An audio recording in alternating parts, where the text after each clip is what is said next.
start of today's talk really, the background begins with a chat that I was having with Nityananda Prabhu about weird things. That is what's sometimes called psi phenomena, or paranormal phenomena, or lots of other terms are there. But they include things like clairvoyance, the ability to know about things happening far away, telepathy, ability to know what's in someone's mind, remote viewing, the ability to see things accurately with a fair amount of accuracy that are beyond our range of sight, telekinesis, the ability to affect things in the world just by willing them to happen. This was studied at Princeton. Princeton Engineering Anomalies Research Laboratory did a lot of research on this. They, head of the engineering department at Princeton actually became interested in these things and built various machines that could test whether someone could make things move by willing to do so. So you devise something like a wheel with lights that would go in one direction, and the test is we'd like you to get it to move in the opposite direction. And they did thousands of tests and found small but significant findings or indications that the wheel would move in the opposite direction in a small but statistically significant degree, or to a small but statistically significant extent. So telekinesis. Then there's apparitions, people appearing where they aren't. There are apparitions of the living, apparitions of the dead. These are all weird phenomena, which are rather well attested. I ran across one. I'm doing a book on vanaprastha life, or retirement. I interviewed one devotee from Ghana, and I was, in the course of things, asking him how he came to Krishna consciousness, and he told of an experience he had as a child. He had an uncle who was a policeman who would come maybe once a year from his distant place and visit the family, and he'd talk with everyone and bring gifts and stay for some days. And one day, this devotee, Srivas, is the devotee I was interviewing, saw the uncle come to the home. But this time he didn't talk with anyone, didn't interact with anyone. He just came in, and stayed for some short time and left. And Srivas said to his father that I saw Uncle Policeman come and go like this, but it looks like no one else saw him, that I was the only one. So I don't know what I should think. So his father asked, was he wearing how was he dressed? No, he was wearing his police uniform. So his father said, well, let's see. And the next day, some police people came with his corpse. And it seemed that he had been in a traffic accident at exactly the time that Srivas had seen him, and died at that time. So that was that affected Srivas deeply. It made him think that there was more to existence than just our bodily existence. And so he began inquiring about spiritual things, and one thing led to another, and he became a Krishna devotee. So these are all examples of weird things, and especially we can say mind over matter. That's a common phrase. Mind over matter. Can the mind be above matter? Can it interact with matter? And these sort of questions are asked. And well, if you spend time looking at the literature, there's quite a really impressive batch of stuff suggesting that what they're talking about occurs. And there's rigorous scientific journals and societies that deal with this stuff, even though it's often viewed as woo, that is pseudoscience.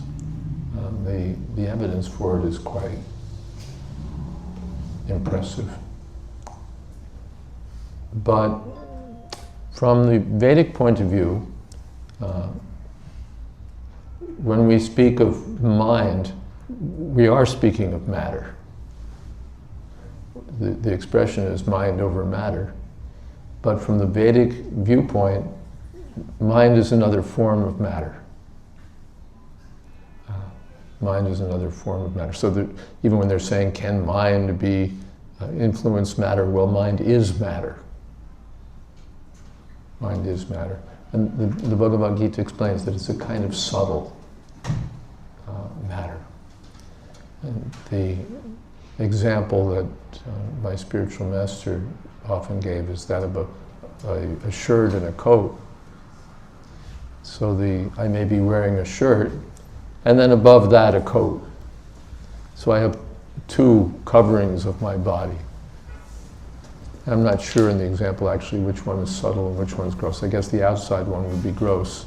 Yeah, of course the coat would be gross, and the shirt would be more subtle.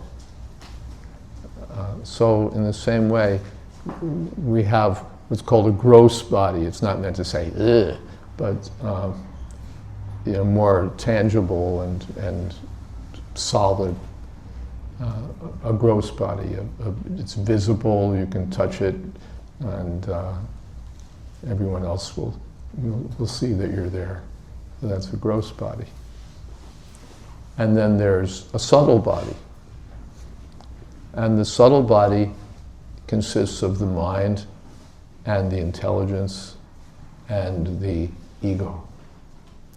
The analysis gets quite precise in Vedic writings. The mind is, and collectively they're sometimes called the mind. These three are sometimes called the mind. The mind, the intelligence, and false ego. So collectively, you say the mind. But when we go deeper in, they can be seen as three. And they're distinguished by what they do. The mind is like a machine that accepts and rejects. That's its main business, is accepting and rejecting. So we walk past a pizza place, and we say, I'd really like some pizza. But I'm not really that hungry. But that pizza really looks good. But, it's probably not the most healthy for me. But it's been a long time since I've had a pizza. And we go, boom, boom, boom, boom. The mind goes this way and that way. And what we decide on now may be totally different from what we decide on 5 minutes from now, because the mind goes back and forth. Well, I think I'd like to, but I really don't know, but I think so. But that's the mental platform. Accepting, rejecting, accepting, rejecting. We have some sentiment for something and we go for it. And then later we think, and we ditch it. And above the mind is the intelligence. What does the intelligence do? It has different functions. One of them is doubt. If we have no doubts, we're probably not very intelligent. Any intelligent person will have what we call critical intelligence. He'll say, well, kick the tires. So doubt and analysis. Should I get a new iPhone 64? Don't want my talk to go out of date. Should I get an iPhone 64? And the mind says, well, yeah. But the intelligence does ticks the list and says, can I afford it? What are the advantages? How long will it last? Do I need it? And so on. It analyzes, is my present phone good enough? Will people think that I'm just a spendthrift? Living exorbitantly? It goes through the list.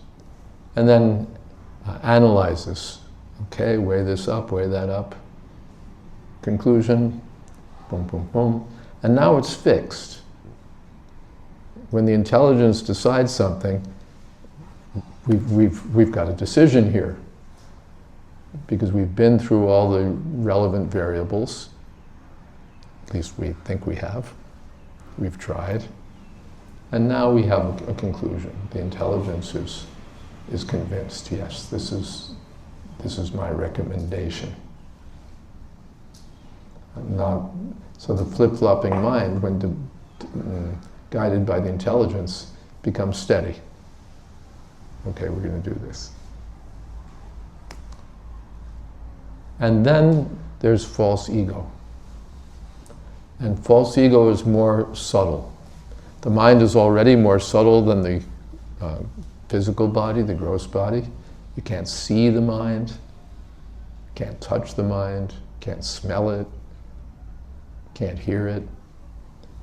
But we know that we have minds. More subtle than the mind, the intelligence. More subtle than the intelligence, the ahankar, or false ego. Okay, let's do a little of this.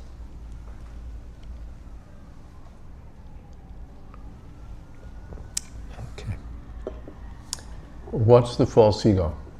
The false ego is described as the meeting point of matter and consciousness. It's the meeting point between matter and consciousness. Because the mind and intelligence, remember, are still matter, subtle matter. But above the subtle matter, there's consciousness. I say my intelligence. Use your intelligence. That means there's you and there's your intelligence.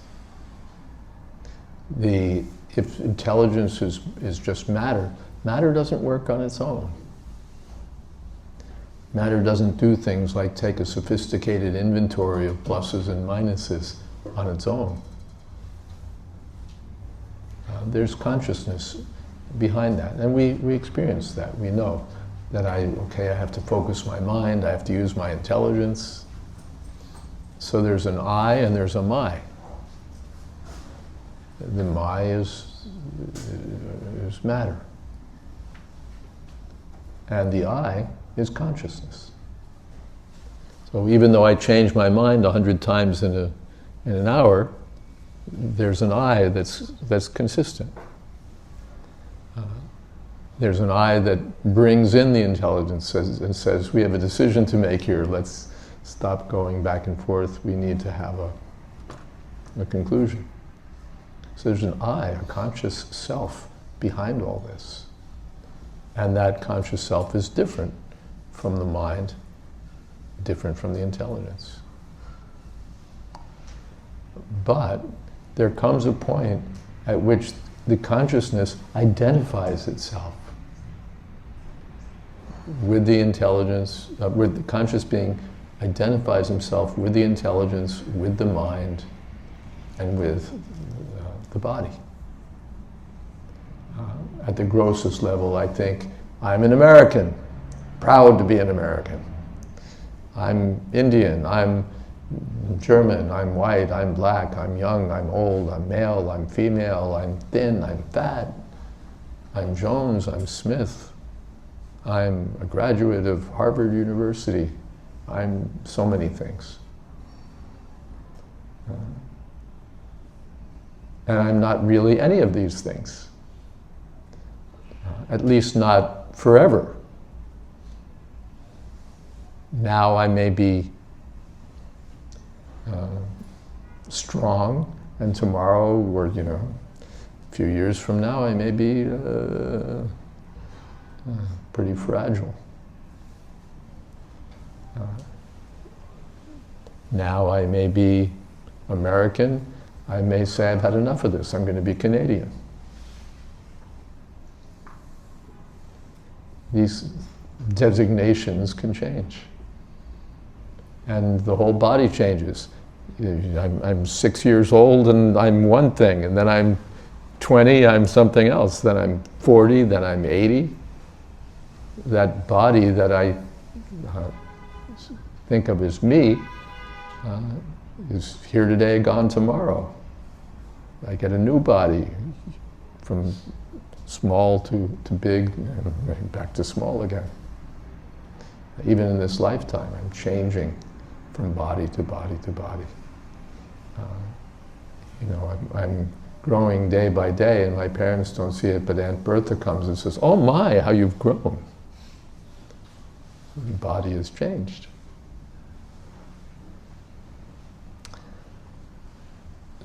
So consciousness remains the same. The content of consciousness may change. Now I'm conscious of the fire trucks on First Avenue, and later I'll be conscious of the fire trucks in Brooklyn. The content may change. But the perceiver remains the same. I remain the same person. I remember when I was 10, because I was there then and I'm here now. I don't remember when you were 10. I don't know what you were going through, what your life was like, but I remember something less and less of what my life was like. So because I'm the same person, even though my body has changed and my mind has changed 1.5 million times, and my intelligence has changed. Maybe it's more sophisticated, maybe it's getting a little flaky, whatever it is, my intelligence is changing. But the perceiver remains the same perceiver. But at some point, again, we identify with our gross body, the body that we see, or we get a little more introspective and we think, no, that's not really who I am. That person who I see in the mirror, that's not really me. That's not really who I am. I'm my thoughts, I'm my feelings. And we go to a psychologist or we read a book on psychology, they say you have to get in touch with your inner self. Meaning my emotions, my feelings, my thoughts, my self-conceptions, and so on. And so I think, yes, that's who I really am. I'm that person within. But that person within is really the mind.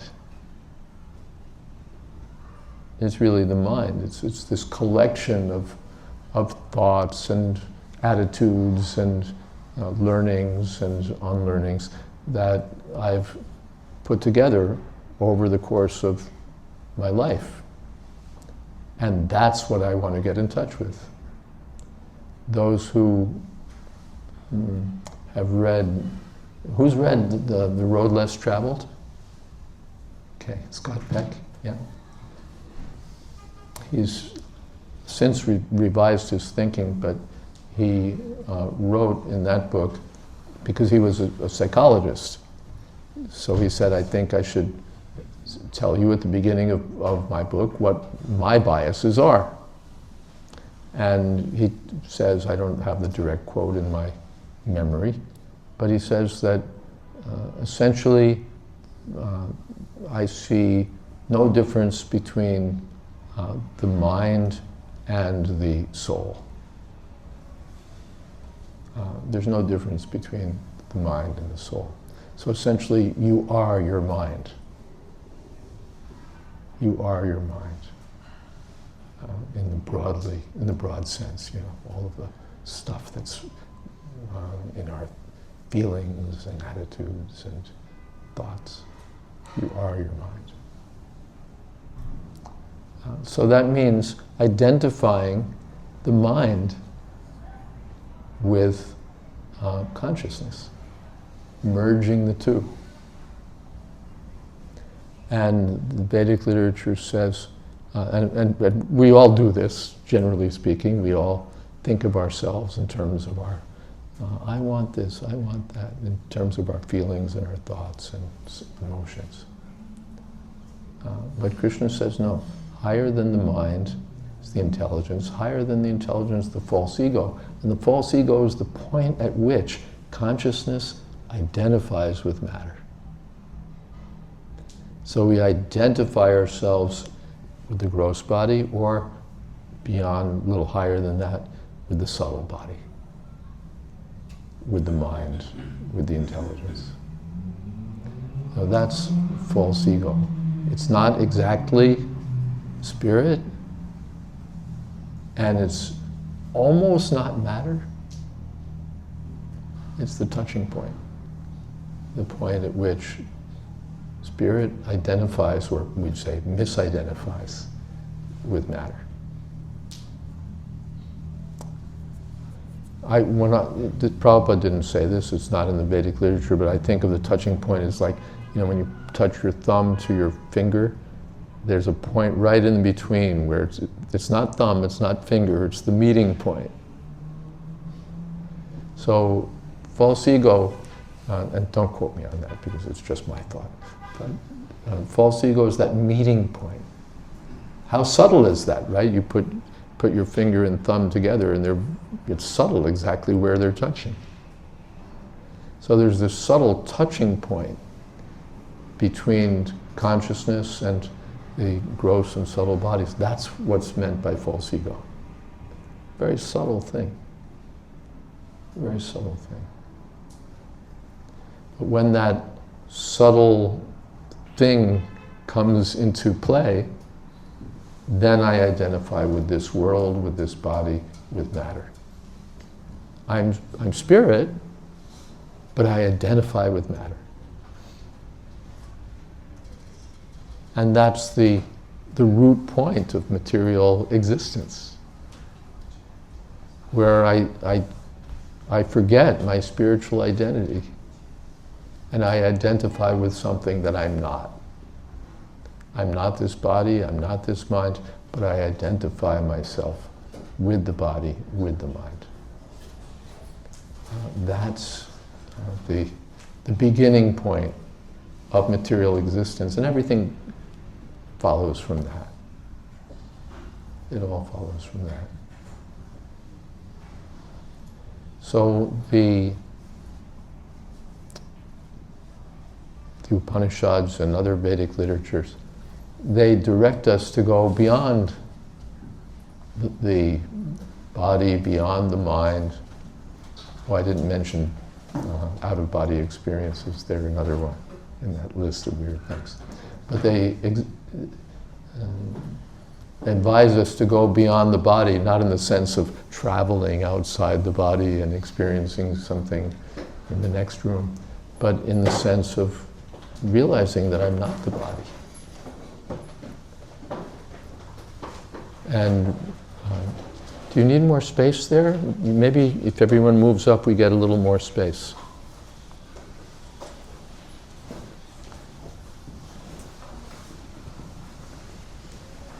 There we go. Yeah, then you can take advantage of those little seats and all of that. Then I can move back. Well, I don't need that, but it'll give more space. Okay. There we go.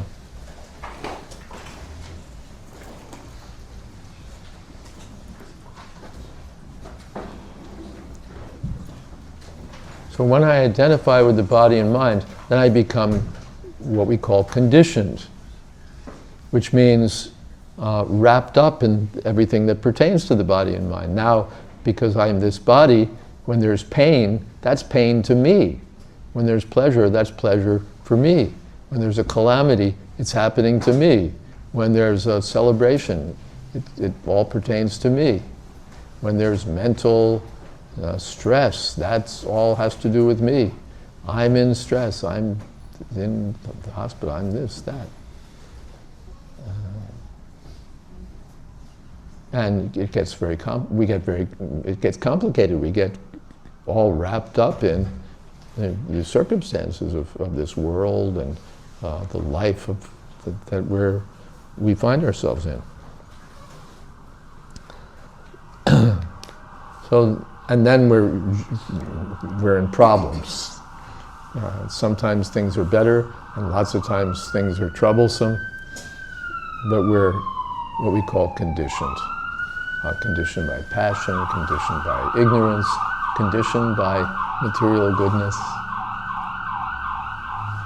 So the Vedic sages would like us to rise above the body, above the mind, and genuinely come to the spiritual platform. So there's an aphorism, aham brahmasmi. I'm not this body, I'm Brahma, or spirit. That's what I really am. So we should rise above and so on, but then what do I do? How do I do that? Do I sit in my room and think I'm not this body, I'm not this body, I'm not this body? Repeat that mantra 100 times a day, I'm not this body. Actually, they do recommend mantras, but not that mantra. But this Hare Krishna mantra that we've been chanting, you know the derivation of mantra? Mantra. Man means the mind, and tra means deliver. So a mantra delivers the mind, or delivers us from the mind,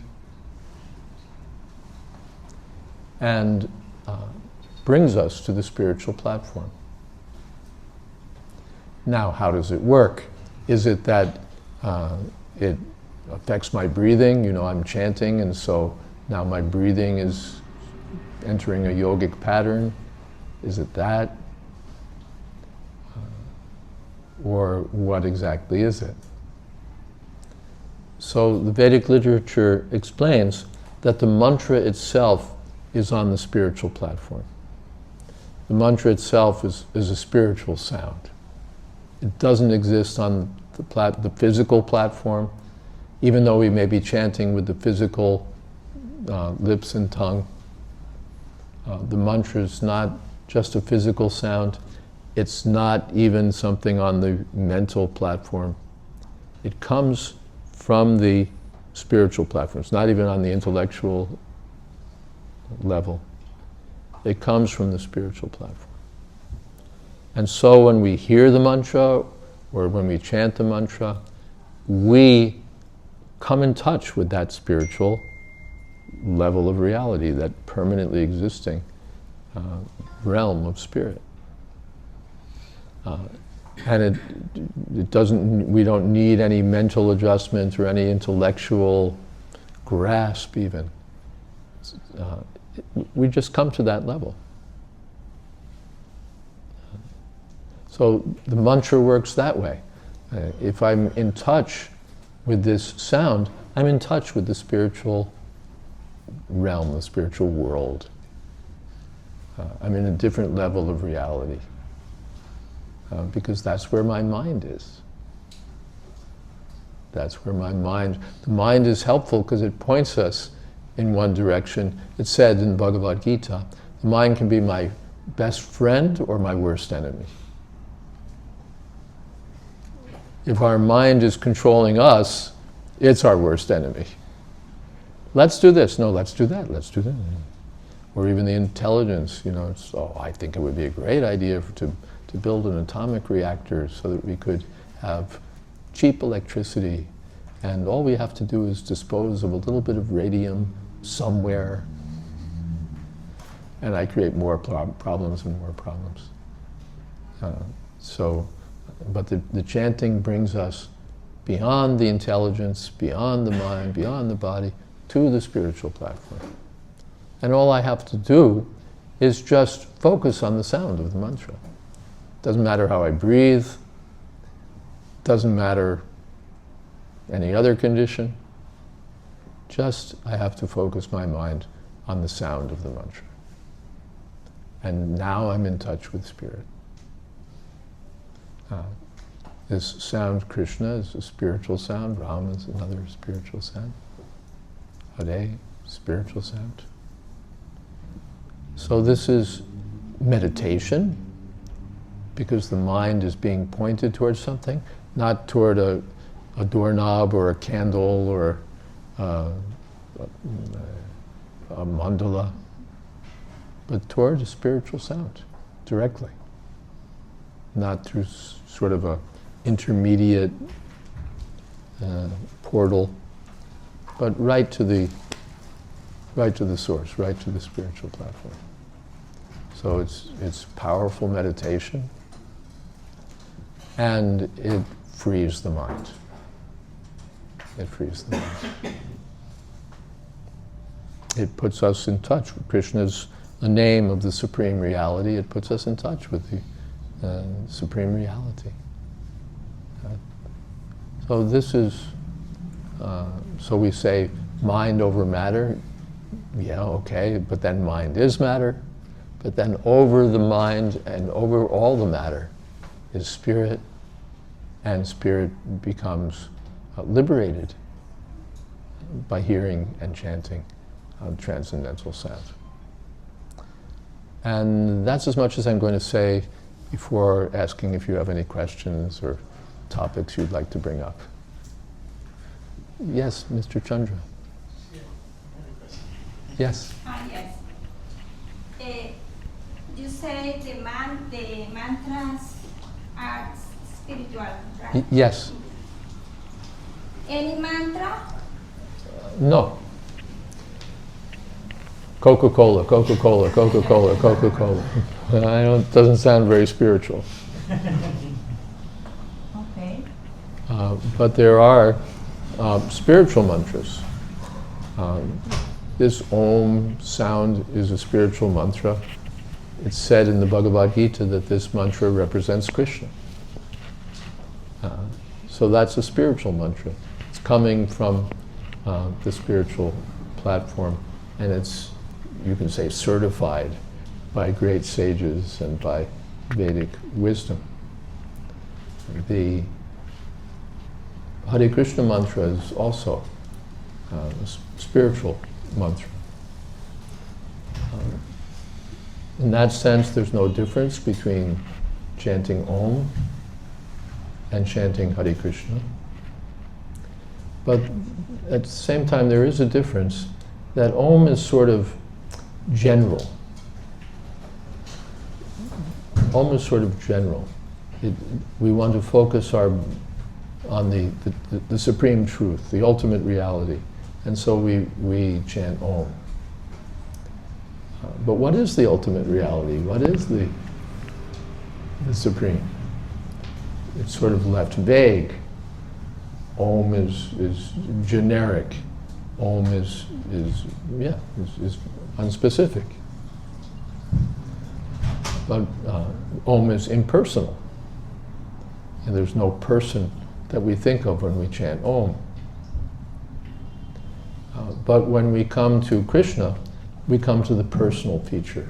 of the Absolute. And in the Bhagavad Gita it said that the personal feature is the basis of the impersonal. Yes? I would like to know what I'm chanting. What is the meaning of each The meaning. Mhm. Yes. Yes. Krishna means the reservoir of pleasure, all attractive. We're attracted to pleasure. And Krishna is the source of all pleasure. So Krishna comes from a root that means attracting. So Krishna is called Krishna because he's all attractive. Sometimes it's analyzed, what attracts us? Beauty attracts us. Knowledge attracts us. If somebody's wise, we're attracted. Fame attracts us. The whole People magazine, it's all about famous people. So fame attracts us. We don't want to read about nobodies. We want to read about somebody. So fame attracts us, wisdom, beauty, strength. If somebody's strong, he's attractive. Beauty, fame, wealth, knowledge. Yes, wealth attracts us. We're attracted to people who have a lot of money. And detachment attracts us. If somebody can walk away from anything, wow. How many of us could walk away from, $1 million? From an inheritance? From a house in Fiji? Or Rhode Island? Just to be able to ditch it. Say, what's it to me? That's attractive. And we all may have these features to some extent. I have a little bit of wealth, maybe $20 in my pocket.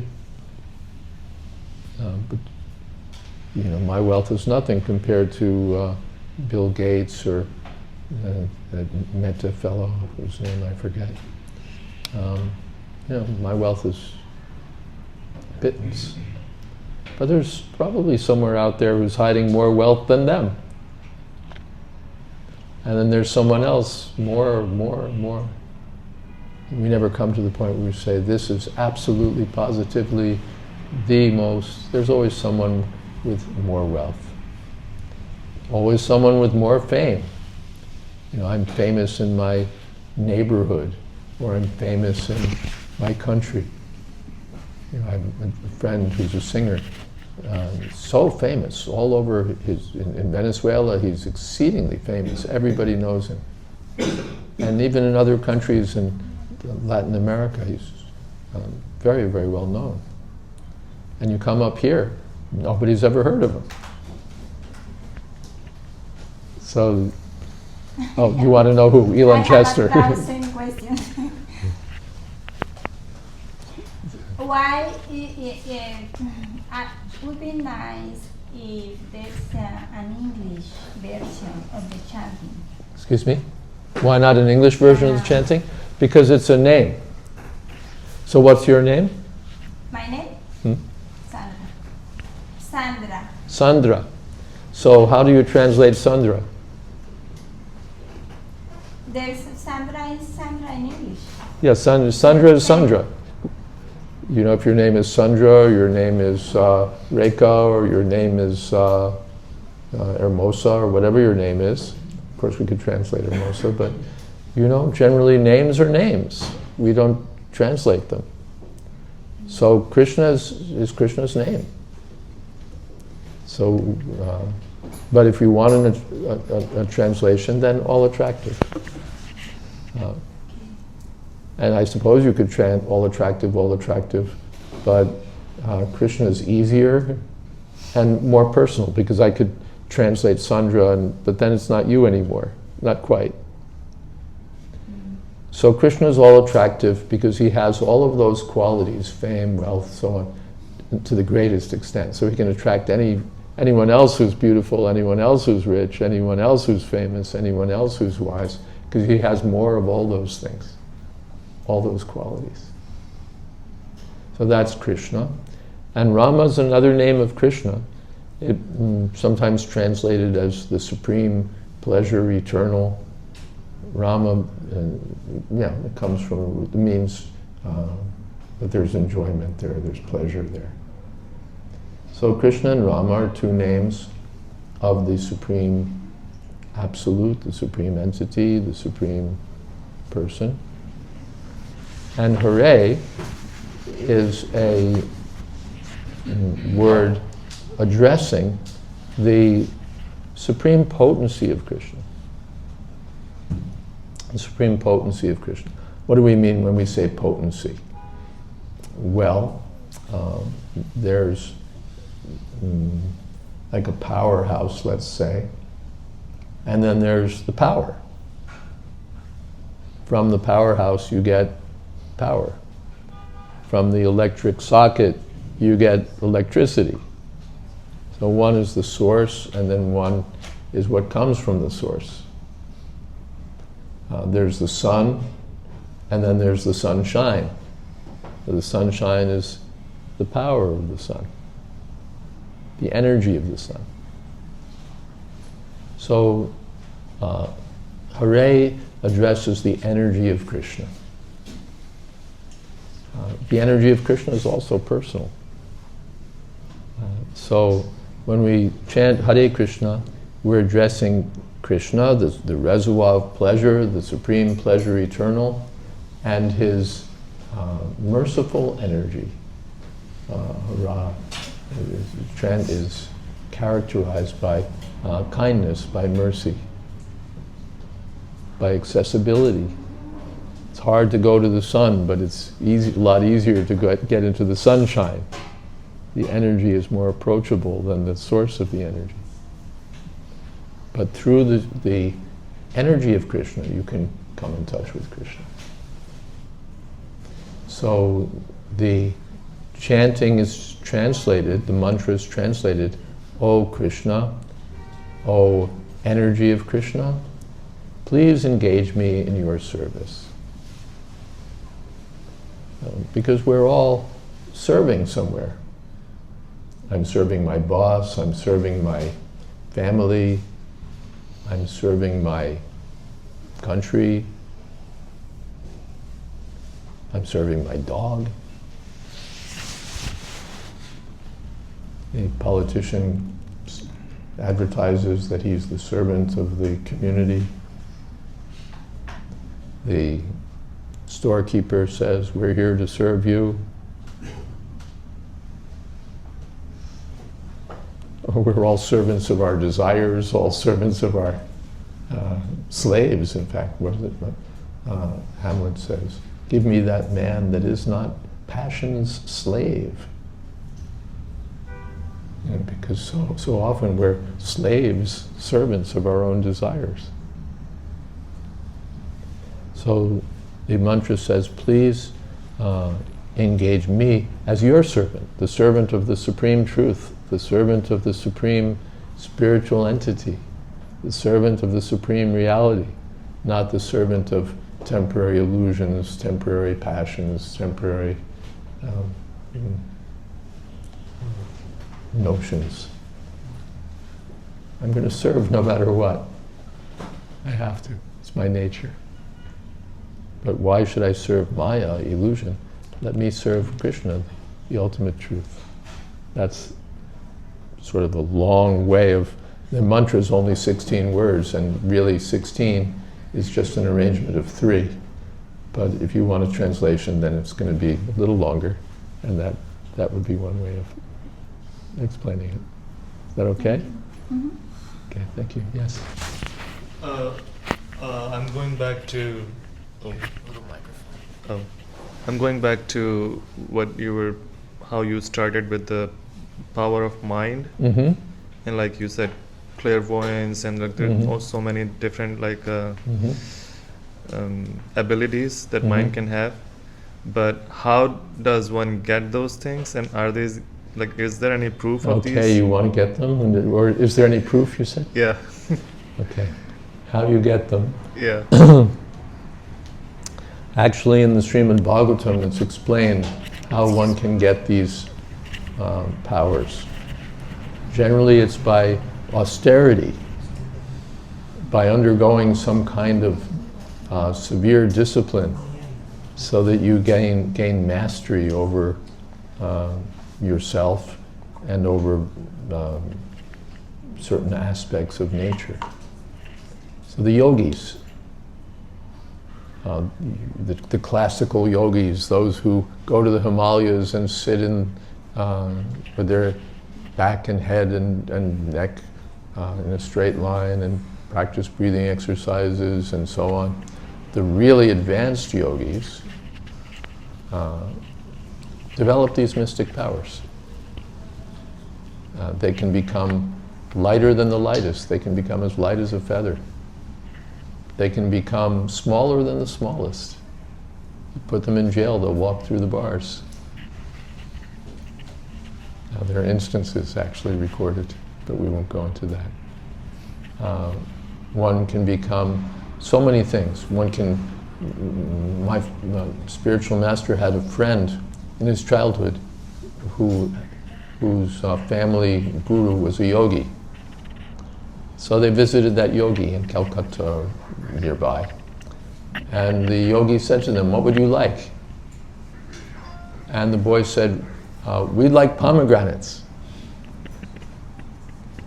And it wasn't pomegranate season, but the yogi said, "Just go to the next room." And there was a full branch of pomegranates, all ripe. And that's another mystic power. The yogis can extend their hand to any part of the universe and retrieve whatever they like. So the yogis can develop those powers by severe austerity. Not your common yogi, not Yogi Bill, Yogi Ravi, Yogi this, that, but real yogis can do such things. But actually the literature advises the yogis, don't go for it. These are going to distract you. You're going to get all wrapped up in, I can do this, I can do that. And you'll forget the real goal of yoga, of connecting with the absolute truth. You'll be distracted by some woo-woo, I can do this, I can do that. And it may be an amazing power, but it's a distraction. Another yogic power, the ability to control other people's minds. Sometimes we see some person very powerful and he gets people to think something that's just totally wrong, but he's got some power that when he speaks, people think, wow, this is the truth. He must be God, he must be, So these powers are there, but they're a distraction. If a yogi becomes attracted to these powers, he actually becomes a deviated yogi. He doesn't achieve the goal. He returns to this material world to continue to exercise his powers. Yeah, so that's how one can get them. Or sometimes we see that they're sort of left over from the previous life. I was a yogi in my past life, and now I just have these powers. I can do amazing things. And you asked about, yes, there is, of course, proof is a funny word, but there's extensive literature, very extensive literature, published by serious scientists that give case after case after case of reports of such phenomena occurring in the material world. There's, what is it called? There's a parapsychological association, which is a scientific society, which is actually a member of, help me out scientists, American Academy for something science. It's the scientific society. Do you know? You don't know. Okay, there's an American something something, four letters. It's the, every, American Society for Physics is a member, American Society for, everything. And the Parapsychological Association is a member.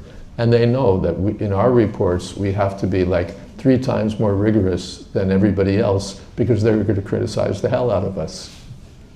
Whatever we write, they're going to say, oh, that's blah, blah, blah, blah. And so their literature tends to be super rigorous.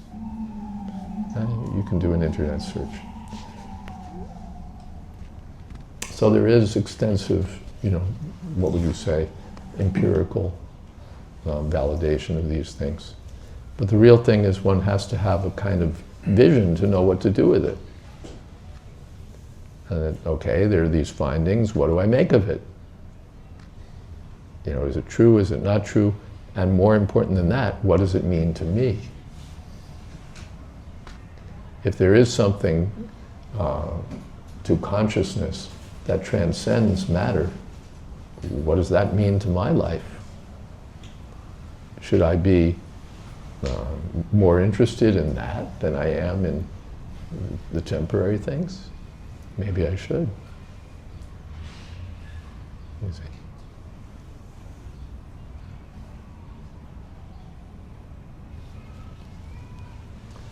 Another question?